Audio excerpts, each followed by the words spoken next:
علامات کبریٰ کا بڑی علامت ہے جو کہ بالکل خرق عادت کے انداز میں، ان کا معاملہ جو ہے وہ آپ کے ناپ تول میں نہیں آ سکتا، آپ کی کیمسٹری فزکس ان کا جو ہے وہ نہیں کر سکتا، ادراک ہوگا یہ قیامت کی۔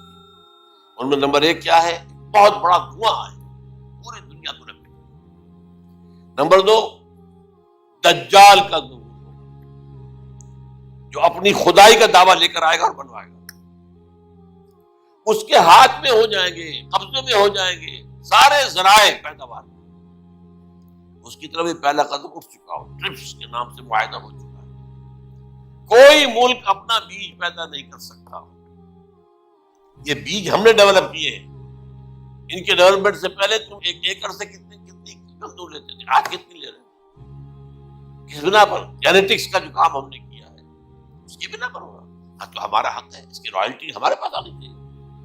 لہذا صرف ان اداروں سے، ملٹی نیشنل سے خریدا جائے گا بیج، اور بیج بھی وہ تو دیں گے وہ کہ جس سے جو فصل اگے گی وہ بیج نہیں لا سکتے، وہ بیج کا کام نہیں کر سکتے۔ جیسے آپ کو معلوم ہے کہ آپ کے یہاں جو گوشت کھایا جاتا ہے مرغے کا، مرغا وہ جو ہے اس میں مرغا ہو یا مرغی ہو اس کے اندر کوئی وہ کیفیت ہی نہیں ہے، ان کے انڈے جو ہے ان سے آپ بچے حاصل نہیں کر سکتے، ہے تو انڈا، دیکھنے میں تو انڈا ہے لیکن وہ بنڈا جو ہے اس سے بچہ تو نہیں حاصل کر سکتے۔ ایسے ہی وہ گندم کا بیج لیں گے نظر آئے گی گندم، لیکن اس کے اندر وہ صلاحیت نہیں ہے کہ اس سے جو فصل اگے گی اس کا نتیجہ جو ہے وہ بھی آپ لے سکتے۔ یہ ہو رہا ہے، اللہ جانے قدم اٹھ رہے ہیں ادھر۔ پھر یہ ہے کہ دابۃ الارض، زمین سے ایک حیوان نمودار ہوگا تو شق ہوگی۔ ابھی میں کہہ رہا ہوں خرق عادت ہے، یہ چیزیں وہ نہیں ہیں جو ہماری کسی حساب کتاب میں جو باتیں پہلے آئی ہیں وہ تو حساب کتاب میں آ رہی ہیں، ساری سمجھ میں آ رہی ہیں، ساری چیزیں اب مشاہدہ ان کا ہو رہا ہے۔ لیکن یہ ہے کہ دابۃ الارض، یہ کہتے ہیں کہ کوہ صفا، اس میں تو نہیں ہے حدیث میں، کوہ صفا پھٹے گا اور اس میں سے ایک حیوان دابہ وہ ظاہر ہوگا، اسی لیے فرمایا ہے فَإِذَا وَقَعَ الْقَوْلُ عَلَيْهِمْ اخرجنا لهم دابۃ من الارض تکلمهم، تو ہم اندر سے پیٹ کو چیر کر زمین کے پیٹ کو ایک حیوان کو برآمد کریں گے جو انسانوں سے بات کرے گا، گفتگو کرے گا۔ نمبر 4، طلوع الشمس من المغرب، یہ بھی خرق عادت، سورج تو طلوع ہوتا ہے مشرق سے، غروب ہوتا ہے مغرب میں، لیکن اس وقت معاملہ الٹا، یعنی جو کائنات کے اندر جو گڑبڑ ہوگی اس میں بات آتی ہے۔ یہ معاملہ جو ہے یہ تو اس پورے سولر سسٹم کو اگر بدل دیتے ہیں تو مشرق مغرب ہو جانا، مغرب مشرق ہو جانا، سمجھ میں آنے والی بات۔ اس کے بعد ہے عیسیٰ ابن مریم کا نزول، اس کے بارے میں یہ نزول ہونا ہے، یہ علامات قیامت میں سے حضور نے بیان فرمایا ہے، اور قرآن مجید کی جو اصطلاحات ہیں اس کے حوالے سے میں نص قطعی جو ہے وہ میں آپ کے سامنے رکھ چکا ہوں۔ پھر یاجوج ماجوج کا ایک معاملہ ہے، یہ میں ابھی اس وقت زیادہ اس میں بات نہیں کر سکتا۔ حضرت عیسیٰ علیہ السلام کے نزول کے بعد دو کام ہوئے،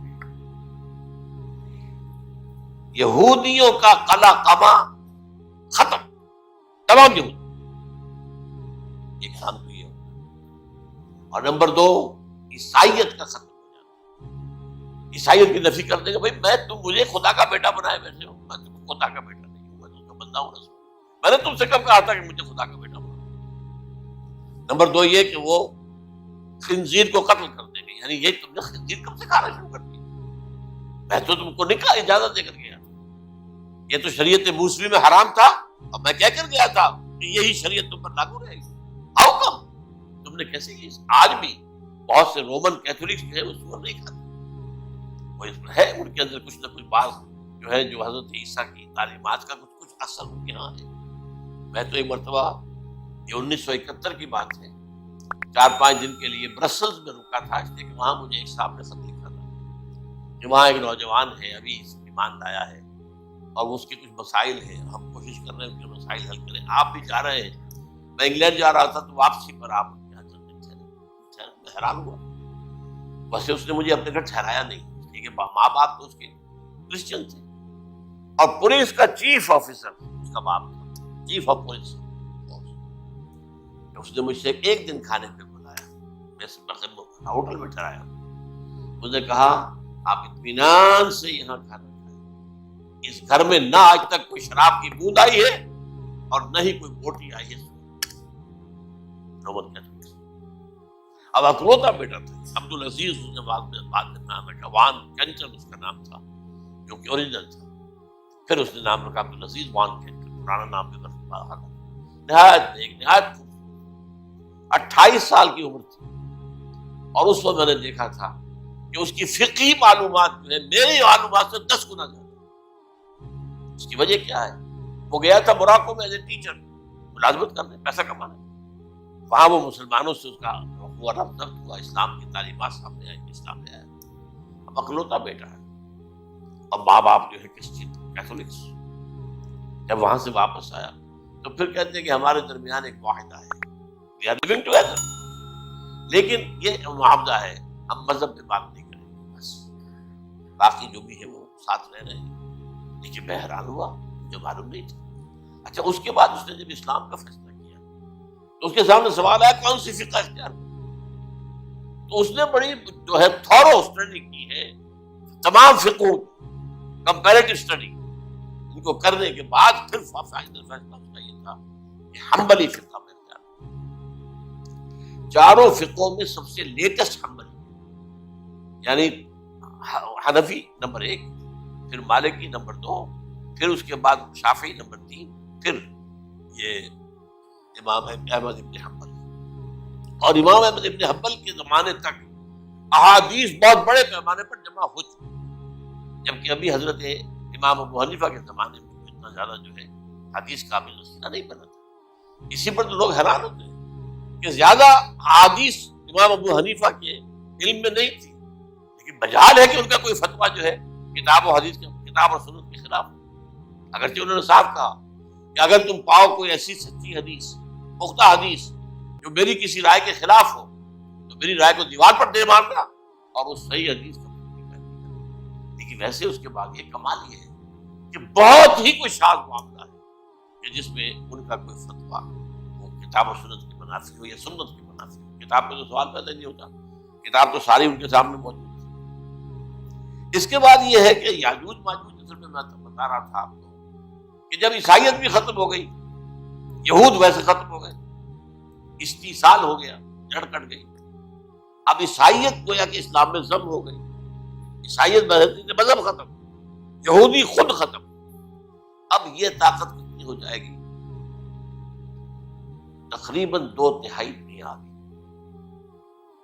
تمام. اب عیسائی 2 ارب کے قریب ہے، 1 ارب 90 لاکھ ہوں گے، 90 کروڑ ہوں گے. یا مسلمان بھی 1 کروڑ 50-60 لاکھ. دونوں کو جوڑ لیجیے کتنے ہو گئے؟ 6 ارب کل آبادی. لیکن اس کے بعد آتا ہے یاجوج ماجوج کا سوال.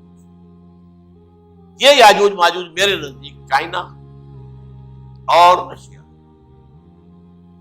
ان کی مجموعی طاقت اتنی ہوگی اور یہ اس طرح آئیں گے ہر اونچائی پر سے اترتے ہوئے، پھسلتے ہوئے. جیسے 1962 میں جب وار ہوئی تھی بٹوین چائنا اینڈ انڈیا 1962 میں، تو وہ اس وقت کا نقشہ جو آج بھی اخبارات میں پڑھتا تھا تو یاد waves after waves of Chinese soldiers were coming down the slopes of Himalayas. یہ تو وہ ہے نا جن کی تعداد کا کوئی حساب نہیں. اور رشیا اور یہ مل کر جو ہے، میرا اندازہ یہ ہے کہ جب پہلے ملحمۃ العظمیٰ ہو، وہ عیسائیوں اور مسلمانوں کے درمیان، اس وقت یہ دونوں پاورز نیوٹرل رہیں. لیکن غالباً یہ بات طے کر لیں گی کہ ویپنز آف ورلڈ جو ہے ماس ڈسٹرکشن، یہ استعمال مت کرو. اگر یہ ویپنز آف ماس ڈسٹرکشن استعمال کرو گے تو ہم میدان میں آئیں گے. اس میں وہ جنگ جب ہو چکے گی، پھر حضرت عیسیٰ کو فتح حاصل ہو جائے گی، اور پھر یہ کہ یہودیت ختم ہو جائے گی، عیسائیت بطور مذہب ختم ہو کر اسلام میں ضم ہو جائے گا. پھر وہ 40 برس کا عہد حکومت ہے حضرت عیسیٰ علیہ السلام. لیکن جب یہ فتح ہو جائے گی پر اب یاجوج ماجوج اور اتنی تعداد میں آئیں گے کہ بحیرہ طبریہ جو ہے اس کا سارا پانی پی جائے. یہ تو اگر آپ کو کوئی اندازہ ہو یا کوئی آپ جانے لوگوں کو جو ان چینیوں سے واقف ہے، وہ کہتے ہیں زمین پر ہلتی ہوئی کوئی چیزوں سے وہ چوری چھوڑ کے کھا جائے. جہاں وہ جاتے ہیں ایز اے لیبرر، وہاں کے جو سارے کتے ہیں ختم، ساری بلیاں ختم، ہر شے وہ جو سانپ کھاتے ہیں، ہر چیز کھاتے ہیں. اور یہ تمام ایسٹرن کنٹریز میں ہوتا ہے، بڑی ڈیلیشیس ڈشز ہیں یہ، سانپ وغیرہ وغیرہ، اور یہ جس طرح کھا جائے، پانی پی جائے، ایک قطرہ نہیں رہے گا ان پر۔ تو پھر جو ہے اللہ تعالیٰ اس وقت جو ہے اس میں ایک ایسی بیماری پیدا کرے گا، یہ سب مر جائے، یہ معجزے سے ہو، یعنی ان کے اوپر فتح جو ہے وہ عام لڑائی کے ذریعے سے نہیں، بلکہ اس کے اوپر فتح جو ہوگی وہ اللہ تعالیٰ سے ہوگی، ایک بیماری پیدا ہوگی، سب مر جائے، اور اس کے بعد اللہ تعالیٰ ایسے پرندے بھیجے گا بڑی لمبی لمبی گردنوں والے، وہ ان سب کو کھا جائیں گے، جیسے ہمارے یہاں گدھ ہوتے ہیں وہ ان کو صاف کر دیں گے، ورنہ تو یہ ہے کہ پوری دنیا کے اندر جو بدبو اور جو پیدا ہوتا معاملہ اس سے اس نوع انسانی کی بقا ممکن نہیں۔ ان کے خاتمے کے بعد پھر یہ ہوگا کہ حکومت اسلامی جو ہے پوری دنیا میں حضرت مسیح علیہ السلام 45 برس وہ رہیں گے، اسی میں وہ کہلن بھی آ جائے گا، وہ فی المہد و کہلن جو میں نے شروع میں بیان کیا تھا، اسی میں پھر یہ ہے کہ وہ شادی بھی کریں گے، ان کی اولاد بھی ہوگی، اور پھر ان کا انتقال ہوگا تو حضرت حضور صلی اللہ علیہ وسلم کے حجرے میں، وہیں پر جہاں حضور اور ابو بکر اور عمر رضی اللہ تعالیٰ عنہ دفن ہیں، وہیں پہ دفن ہیں، اور قیامت کے دن حضور فرماتے ہیں کہ میں اور یہ تینوں ساتھ ہیں۔ تو یہ ہے واقعات و واقعات۔ بہرحال اس میں یہ ہے کہ یہ نوٹ کر لیجئے کہ جہاں تک ہمارے ہاں آج کل کا معاملہ ہے، میرے نزدیک میں یہ کہنے پر مجبور ہوں، جو رفع و نزول مسیح کو نہیں مانتا وہ کم سے کم منکر حدیث ہے، میں اس سے کم کا فتویٰ نہیں دے سکتا۔ اب یہ ہے کہ جو لوگ مہدی کو نہیں مانتے ان کا معاملہ میں مختلف سمجھتا ہوں، چند منٹ لے رہا ہوں آپ کو، اس لیے کہ ان کی حدیثیں صحیحین میں نہیں، بخاری مسلم میں نہیں، اور یہ کہ بہرحال ان کا معاملہ جو ہے وہ ایسا نہیں ہے حضرت عیسیٰ کے آنے کا جو کچھ ہوگا وہ تو میں نے آپ کے سامنے بیان کر دیا، لیکن یہ ہے کہ حضرت مہدی ہمارے نزدیک اس میں خرق عادت میں ہے ہی نہیں، جیسے ہر صدی کے مجدد ہوتے ہیں، آخری صدی کے مجدد وہ ہوں گے، اور میرے نزدیک یہی آخری صدی ہے، اور اسی میں حضرت مہدی کا ظہور ہو جائے۔ سعودی عرب میں کوئی خانہ جنگی ہوگی کسی بادشاہ کے انتقال میں، اور پھر اس وقت یہ ظاہر ہوں گے، اس وقت ملک کے حالات کو سنبھالنے کے لیے لوگ ان کو زبردستی نکالیں گے، چھپے ہوئے ہوں گے ایک گھر میں۔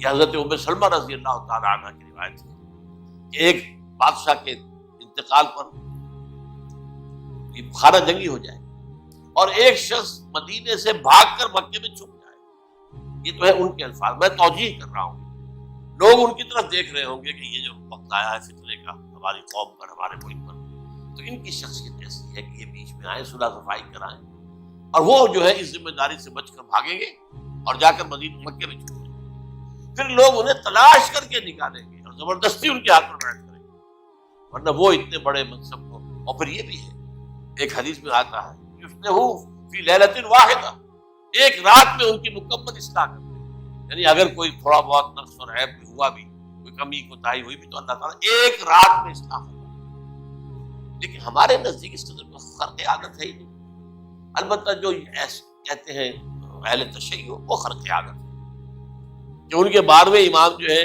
وہ بچپن ہی کے اندر اس خوف سے کہ جو بنو عباس بادشاہ ہیں وہ ان کو قتل کر دیں گے، تو وہ ایک غار میں چھپا لیے گئے، اب وہ 1200 برس سے اس غار کے اندر چھپے، اور اس کے بعد وہ ظاہر ہوں گے، وہ امام مہدی ہوں گے۔ اس میں خرق عادت ہے، لیکن میں یہ کہتا ہوں کہ محض خرق عادت کی بنیاد پر ہم اس کی نفی نہیں کریں گے۔ کیوں؟ کیا ہم یہ نہیں مانتے کہ اصحاب کہف 300 برس تک سوئے رہے؟ یہ کیا عام بات ہے؟ حضرت عزیر علیہ السلام اللہ نے انہیں موت دی، موت، اور 100 برس کے بعد زندہ کر کے اٹھا لیا۔ تو خرق عادت حضرت عیسیٰ کو ہم اتنا بڑا خرق عادت مانتے ہیں کہ اٹھا کر آسمان پر، تیسرے آسمان کے اوپر ہے، موجود ہے، اب بھی ہے۔ شب معراج میں تیسرے آسمان پر حضور کی ملاقات سے ہوئی، تو یہ خرق عادت کی بنیاد پر نفی نہیں ہم ہو سکتا، لیکن یہ کہ اس کے لیے ہمارے پاس کوئی دلیل نہیں، کوئی احادیث نہیں، کچھ نہیں، اس لیے ہم اس کو نہیں مانتے۔ البتہ خود وجود جو ہے حضرت مہدی کا وہ کوئی عجیب بات نہیں، وہ تو جیسے پہلے بھی آئے ہیں ہمارے مجددین، ایسے مجدد ہوں گے اور دین کو تازہ کرتے ہوں گے۔ ایک صحیح اسلامی ریاست جو ہے وہ عرب میں قائم ہو جائے گی دوبارہ۔ حضور نے فرمایا وہ عدل اور انصاف سے عرب کو اسی طرح بھر دے گا جیسے کہ وہ اس سے پہلے ظلم اور جور اور زیادتیوں کے سے بھری ہوئی۔ تو یہ کام ہوگا، یہ تو مجدد کا کام ہوتا ہی ہے۔ اس حوالے سے لیکن بہرحال میں نے پھر بھی کہا کہ اگر احادیث کی کمزوری کی وجہ سے کہ صحیح عین میں نہیں ہے، اگر کوئی شخص انکار کرے تو مجھے کوئی اعتراض نہیں ہے، ٹھیک ہے، لیکن جو حضرت عیسیٰ کے نفی سماوی اور حضرت عیسیٰ کے نزول کا انکار کرتا ہے وہ کم سے کم، میں انہیں اور آگے کوئی فتویٰ نہیں دیتا کہ وہ کافر ہو گئے یا یہ ہو گئے یا وہ ہو گئے، لیکن منکر حدیث کے لائن میں